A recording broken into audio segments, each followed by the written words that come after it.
ઉમરામાં હોસ્ટેલમાંથી ગુમ થયેલા 10 વર્ષના બાળકને ભણવાનું નહીં ગમતા રાત્રે હોસ્ટેલથી ગુમ થઈ ગયો હતો, જેને પોલીસે 12 કલાકે શોધી કાઢતા અચકારો અનુભવાયો હતો. ઉમરામાં કેશવનગર હોસ્ટેલમાંથી 10 વર્ષનો બાળક ગુમ થતાં ઉમરા પોલીસ દોડતી થઈ ગઈ હતી. બાળકને શોધવા પોલીસે આખી રાત બાગ બગીચા તથા બ્રિજ સહિતના વિસ્તારો ખુદી વળ્યા છતાં કોઈ પત્તો લાગ્યો ન હતો. વહેલી સવારે રિક્ષા ચાલકના મોબાઈલથી બાળકે માતાને કોલ કર્યો હતો. આથી પોલીસે તાત્કાલિક ત્યાં પહોંચી બાળકનો કબજો લીધો હતો.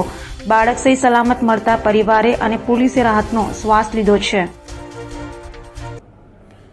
29 ફેબ્રુઆરી 2024ના રોજ સાંજના 5:30ની આસપાસ ઉમરા ખાતે આવેલ વાત્સલ્યપુરમ નામની હોસ્ટેલમાંથી એક 10 વર્ષનો કિશોર ગુમ થયા અંગેની ફરિયાદ ઉમરા પોલીસ સ્ટેશનમાં એક બહેને આપેલી, જેના અનુસંધાને ગંભીરતા જોઈ અને ઉમરા પોલીસ સ્ટેશનના અધિકારીઓએ IPC 363 મુજબનો ગુનો દાખલ કરેલો અને તાત્કાલિક આજુબાજુના CCTV ફૂટેજ મેળવી અને આ કિશોર બાળકની ભાળ મેળવવા માટેના પ્રયત્નો આદરવામાં આવેલા.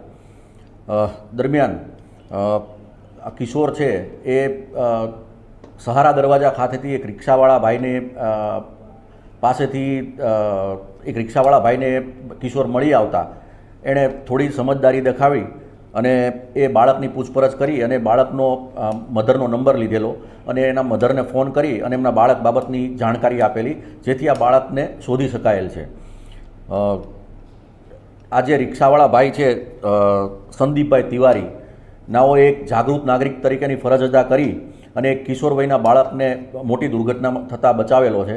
તે માટે સુરત શહેર પોલીસ તરફથી અમે તેમનું સન્માન કરેલું છે અને મીડિયાના મિત્રો દ્વારા અમે એટલું જાહેર કરવા માંગીએ છીએ કે આવું કોઈ પણ નાનું બાળક જો બિનવારસી કે એકલું મળી આવે તો તાત્કાલિક એનો સંપર્ક કરી અને નજીકના પોલીસ સ્ટેશનમાં સોંપી અથવા તો કંટ્રોલ રૂમમાં 100 નંબર ઉપર ફોન કરીને અથવા તો એ બાળકની પાસેથી એના કોઈ સગા સંબંધીઓના નંબર મળી આવે તો તાત્કાલિક એમનો સંપર્ક કરી અને બાળકને એના વાલીઓ સુધી પહોંચાડી શકાય તેવી અમે નમ્ર વિનંતી કરીએ છીએ.